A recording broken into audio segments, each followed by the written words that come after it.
Et what's up les copains, j'espère que vous allez bien et aujourd'hui on se retrouve pour une nouvelle vidéo mais surtout pour un nouveau vlog. Nous sommes du côté de Saint-Tropez en ce vendredi 14 octobre 2022. Nous allons nous rendre jusqu'au site du Challenger 100 de cette même ville de Saint-Tropez pour les demi-finales du tableau de double et bien sûr pour les quarts de finale du tableau de simple. Au programme du bon tennis sur le court numéro 1 et sur le court central. Je vais vous faire voir un petit peu les coulisses, vous faire profiter de cette journée avec moi, ne bougez pas, c'est parti.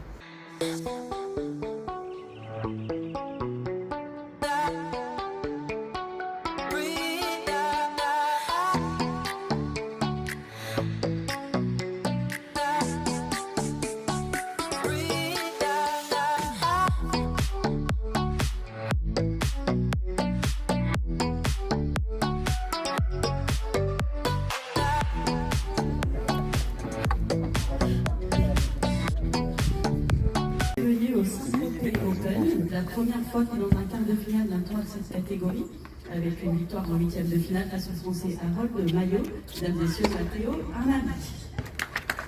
Actuellement 109e mondial et son tête de série numéro 5 de ce tournoi, Grégoire Barrère.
Mesdames et messieurs, Matteo Arnaldi qualifié pour les demi-finales. Bravo parce que c'était un superbe match. C'est la première fois que tu atteins une demi-finale dans un tournoi de cette importance. Qu'est-ce qui doit se passer à l'intérieur de toi?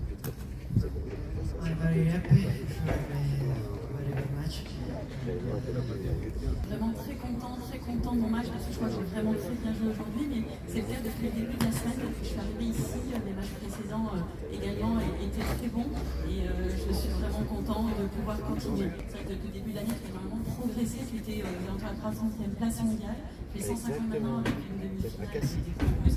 Qu'est-ce qui a fait que tu t'es amélioré?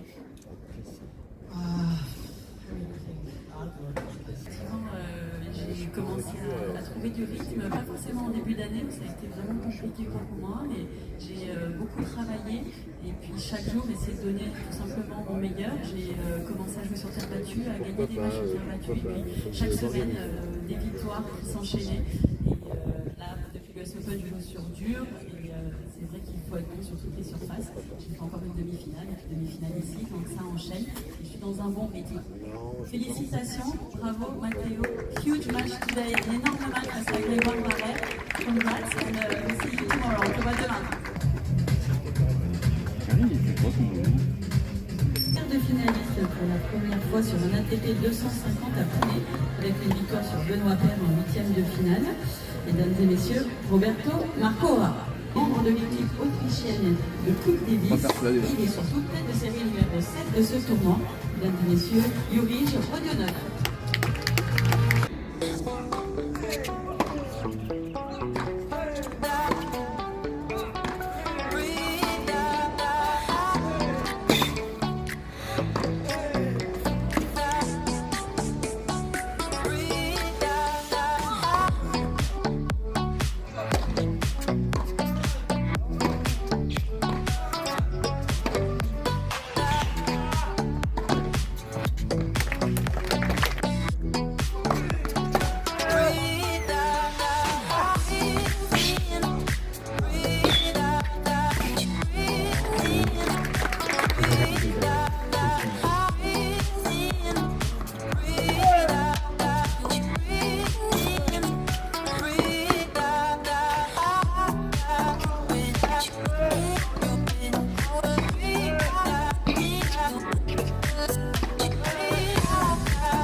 jury Rodionov. Qualifié également pour les demi-finales de ce Saint-Tropez Open. C'est un match compliqué, mais peut-être parce que sur papier, il n'a pas vraiment de classement, mais il a été très fort. Et c'est vrai que tu as toujours bien géré cette partie du premier tour. Yes, you said Roberto is a very dangerous player. If he's on top of his game, it's very hard to play against him. Depuis l'année, tu as remporté 2 titres en Challenger. Encore en demi-finale, tu as l'impression que tu prends le rythme pour se rapprocher des 100 et peut-être faire une très belle saison l'année prochaine. Yeah, it's getting very close. I think right now I'm around 130, 125. I hope I can continue this form. On rapproche, je vais être 125, 130, donc bien sûr qu'on y pense et j'espère que l'année prochaine ça pourra avancer, mais on ne sait jamais comment ça se passe, donc il faut juste se concentrer à bien travailler semaine après semaine. Bravo, congratulations, you're in semi-final with the Sun, and we're happy for you to keep going. Bravo. On est à la moitié de la programmation du jour, les 2 premiers simples se sont joués et se sont terminés. Victoire d'Arnaldi, l'Italien, sur Grégoire Barrère lors du premier match. Et victoire de Rodionov sur Marc Cora lors de la deuxième rencontre, des matchs assez courts, voire même expéditifs pour Grégoire Barrère qui a quand même pris 4-0. Bref, des premiers quarts de finale qui n'ont pas forcément été super qualitatifs niveau tennis. Il y avait pas mal de faux rythmes, que ce soit dans le premier ou dans le deuxième quart. Et là, on va avoir un match sur le central qui va arriver dans quelques instants, un match entre Valentin Royer, qualifié, et Hugo Humbert, tête de série numéro 3 du tournoi, qui va donc rentrer en lice dans quelques petites minutes. Il y a aussi un match de double qui va commencer sur le court numéro 1, et juste en face de moi, Albano Olivetti est en train de faire ses derniers ajustements avant le début donc du double de dos avec les élastiques pour essayer de détendre les muscles dorsaux et bien sûr les muscles des bras. Et son match va se faire juste à côté sur le court numéro 1 où les ramasseurs s'activent pour nettoyer le court, où l'arbitre est en train de faire les derniers petits ajustements au niveau de sa chaise. Albano Olivetti qui est le deuxième joueur qu'on voit s'échauffer depuis le début de la journée, puisque en tout début de matinée, Mathias Bourg était sur ce même court. Mathias Bourg éliminé en simple assez prématurément, mais Mathias Bourg qui était encore présent bien évidemment sur les cours pour continuer sa préparation en vue de la fin de la saison. Et Albano Olivetti, dernier petits ajustements désormais pour travailler l'explosivité.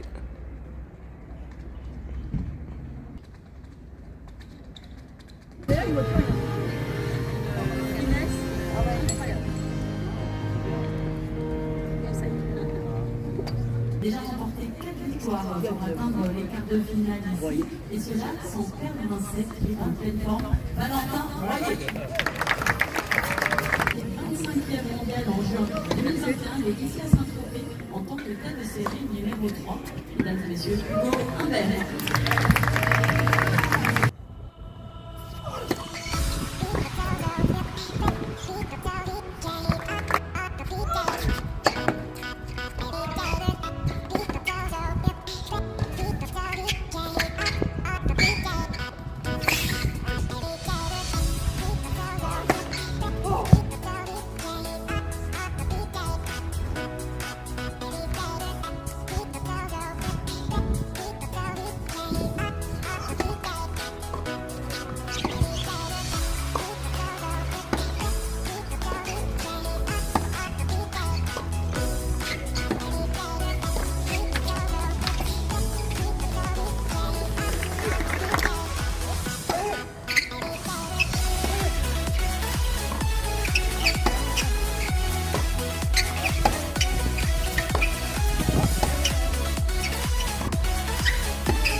travail d'IA, tennistiquement parlant, même au niveau mental, il t'a poussé dans tes retranchements.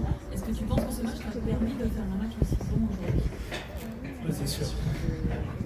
J'en ai parlé hier avec Jérémy et j'avais à cœur de bien faire, d'avoir une bonne attitude sur le court. Hier, j'ai beaucoup parlé, j'ai pas été très bon dans le jeu, donc voilà, j'ai réussi à faire mieux aujourd'hui. On a vu ça, c'était vraiment exceptionnel. Il y a quelques semaines, tu as gagné déjà un titre à Rennes. Là, tu es en demi-finale en jouant un tennis incroyable. Quelle différence ça fait pour toi de jouer en France? C'est pas pareil, il y a le public qui est là pour te pousser, donc ça déjà ça fait vraiment plaisir. Et bien sûr, voilà, je me sens bien en France, je suis content d'être à Saint-Tropez, j'aime beaucoup, donc je suis content d'être là et ça se ressent sur le terrain. Ça se ressent, on l'a vu, puis on a envie de te voir évidemment jusqu'au bout maintenant. Profite bien de cette belle semaine à Saint-Tropez, on profite de toi et de ton niveau de jeu, incroyable, bravo à toi. Ce tournoi, il remporte deux recours dans les qualifications. Puis au premier tour, il s'impose face à l'Allemand Christophe en 2-7. Et surtout, il sort en deuxième numéro 2 de français au premier en huitième de finale. Mesdames et messieurs, le Thierry Ricci. Avec ma famille, il est comme ça. Il a fait deux rencontres en qualification. Et puis deux rencontres 6-6 au dernier set au premier tour face à Federico Silva et face à Lionel Roumain hier soir dans une rencontre publique. Mesdames et messieurs, Salvatore Caruso.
Bon, et bah deux derniers quarts qui ont ressemblé trait pour trait aux deux premiers, à savoir très courts et surtout très expéditifs.